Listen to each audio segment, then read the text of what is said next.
Hello, everybody, and welcome to the first episode of Debaters of the Decade Childhood Saviors, the show where we save your childhood. It's kind of in the title. But I'm Rex. I'm here with my co-host Ninja Man. Howdy. He's gonna be doing that.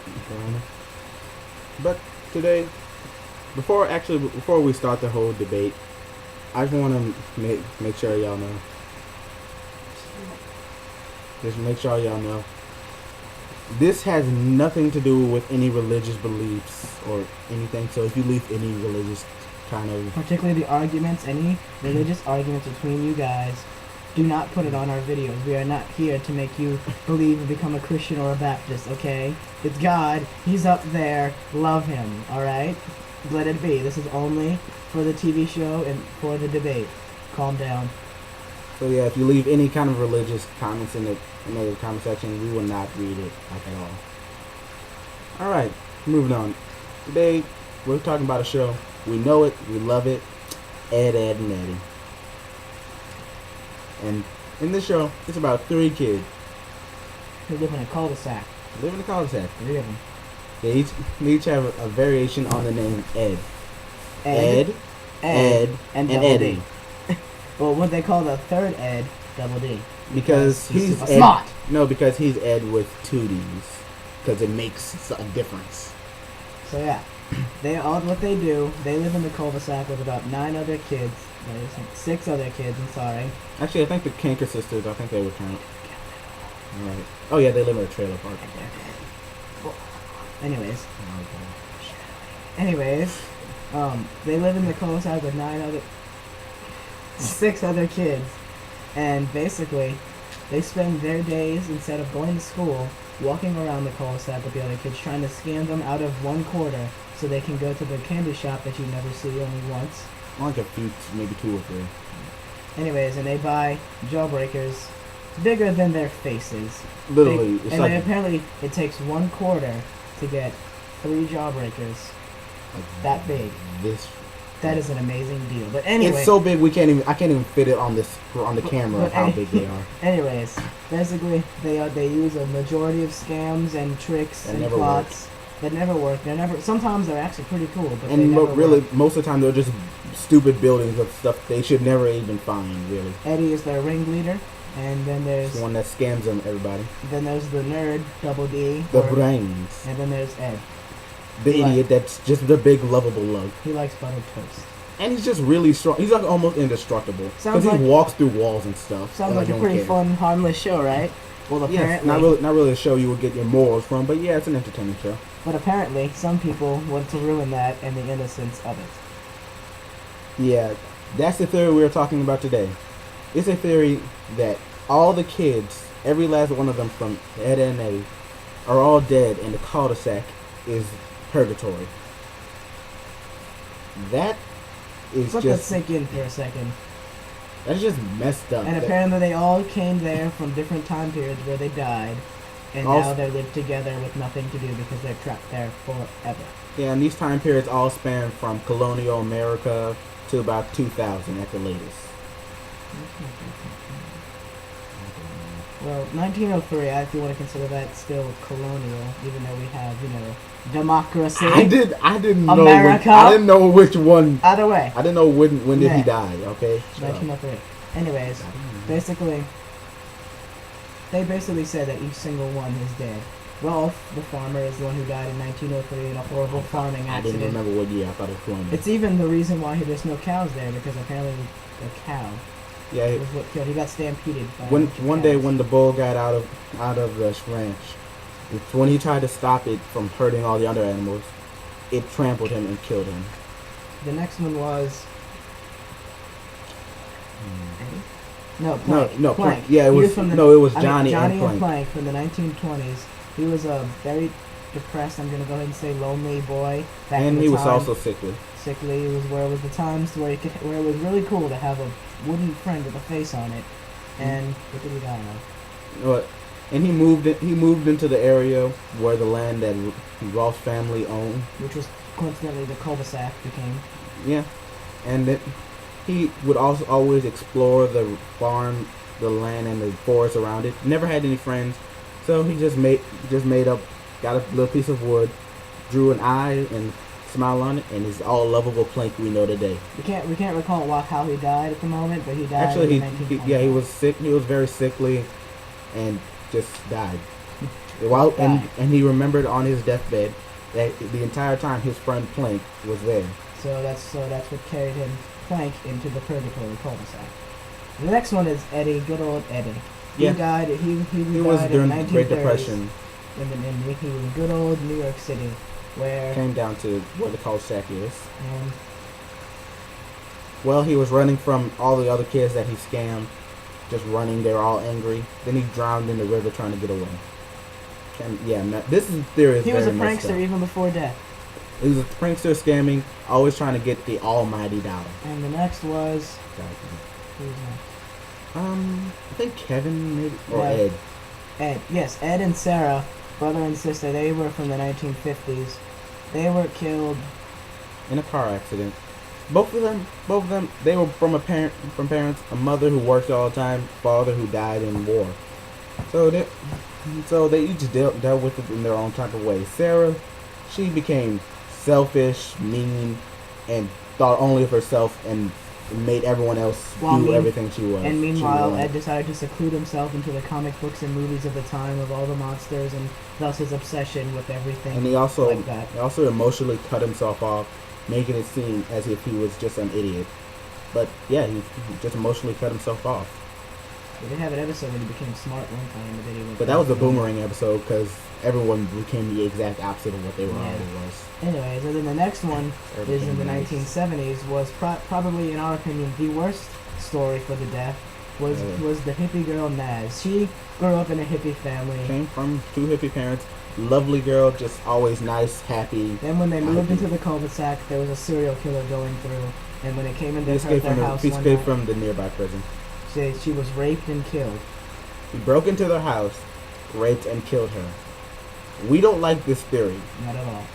Really. That's the worst, and we're not even done. The next would be I think Kevin. Kevin. Yes, Kevin. I think Kevin was after before, but yeah, he was from the 90s. yeah, okay. He was born in the 90s, late and early, and he died. His father was an evil man, always drinking, always just abusive. But one day Kevin thought, I'm gonna stand up to him. His father beat him half to death, and he later died in the ambulance on the way to the hospital. His father spent the rest of his life in jail. So they basically get worse. Those two are probably the worst. And then finally, we have poor, sad, little lonely Jimmy. We also completely skipped Double D. Oh yeah. I Yeah. forgot how Double D was. He was the one doing in order. I didn't really remember. Oh yeah, Double D. Ed. He lived in the strict household of 1999. His mom and dad always making him do stuff. But he grew up a very smart but kind of weak kid.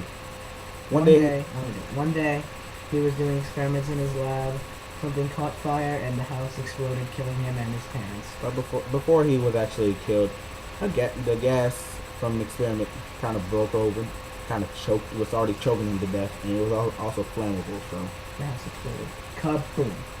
Not very nice. And probably the saddest part about his death is that in the show, when they ever show his parents, and their house has always had renovation, and he's always got lists and chores little from sticky notes his dead all the parents, time. because that's what he had from the parents that he doesn't have anymore. His parents He's always still make him do these chores and all these things. So even in the afterlife of purgatory, he's living his lonely purgatory, doing their chores, trying to impress them. All in the form of sticky notes that no one ever really sees them. And the excuse for them not being there is mother's always working or asleep, but dad is just not there. And then finally, as I was going to say before, we were reminded we forgot Double D. Good old Jimmy. He died in 2000. Leukemia. Yeah, That's all it is. Leukemia. He He was was a very lonely kid. He didn't have really many friends at all, and then he But- came to the cul-de-sac apparently, He was already a weak kid. He had leukemia all his life. He was a very weak kid. and it was just something that happened and he died. He was always weak throughout the show too. And there was the story that I told. It showed and the one showing all their deaths. It was a journal kept by, I'm gonna go ahead and say, someone who was there watching them, most likely Satan. Most likely, seeing as they were there from almost a 1903, century. before cul-de-sac was even a revolutionized, civilized cul-de-sac. It was just farms of Ross family, all the way to now, basically. To 2000, yeah. To And the then new century. the last three are the Kanker sisters. They were never alive. They were always. They're considered the only humanic creatures there, but they're only demons from hell sent there to torture the kids for all of their eternity in the purgatory. They're already tortured souls that died as children. And I know what some of you people may be thinking. What about the movie when we saw Eddie's brother? No. They even had a reason for that. They were most likely considering they only showed him once, and the way he was, they were just visiting him in hell. After the only time they left the cul-de-sac, which was purgatory, into hell, which was a broke down amusement park. Yes. And basically, that is the theory. That is the entire theory. It is held by the fact that none of the children's parents are even shown, so And they're talked about a lot. And all of their characters' skin tones and stuff are not exactly what And you would their call a living corpse like. And their tongues are just like Colors of dead people, like they're green most of the time, green or purple. which is dead. Yeah, Dead to the neck up, dead to the neck down. they're dead. And I have a first counter argument to this that I did not see explained. So debate time. Yes, debate time. Wah wah wah wah, debate time. You might actually get music for that one day. Anyways, so I didn't come up with this until just now. Actually thinking about it, besides the other arguments, I realized what they didn't explain is if they were in purgatory the whole time and the cul-de-sac was their purgatory. What about the final season of Ed, and Eddy when they started going to school? Yeah, but the teachers were never seen. But yes, teachers or coaches or anything. But yes, they still went to school. And during the time they went to school, they played one episode where they all played football. There was another team. That's true. They never showed the other team. All they showed was big people with pads. So. But still, that can probably be explained by something really creepy. Probably But we've yet to see it, so we're not considering it valid. And that is my first counter argument: is that they were still able to go to school and leave their purgatory. So I say no. And that was not purgatory. No. What are your arguments? My first counter argument: there was one episode where they're all just having a good time remembering things. They all went back in time to when they were each children and all meeting in the cul-de-sac at the same exact time, in the same time period. They were just meeting Double D, and he had just moved in with his parents. They were all little children, and Ed was trying to eat a television. But I have come up with an idea of how that can be countered, because we don't know what happens when you go to purgatory. My theory for that is that most likely when they entered purgatory, they were reborn to live their lives again for all eternity in the purgatory. So, my kind of theory has not been completely destroyed, but it's on the edge. What's next? Any other kind of theories we can think of? We can do one. Yeah, so we already did two. Y'all getting the special for the first episode. Way to go. Now see here, we hope that this has helped you, and if you have anything to really add to help save your childhood, please feel free to let us know in the questions and comments. So comment, like, subscribe, and also if you have any other theories or anything, I'll probably look on Creepypasta because those are where most of these theories come from. Yes. But just leave it in the comments below, and it really helps us out. Help us make this show grow, because we're doing this for you and your childhood. Don't worry about that. We're here to protect it. We hope that this has helped you see the kind of things people can do to ruin TV shows, such as Ed, and Eddy. And we hoped our little arguments, while they weren't much, weren't very strong. We didn't have much time, but hey, we did the best we could, and we're just doing the best we can. Hopefully in the future, we'll have better arguments to go against them and save our childhood even better. Thank you. We'll try again next week. And for now, it's been great. See you later, bro.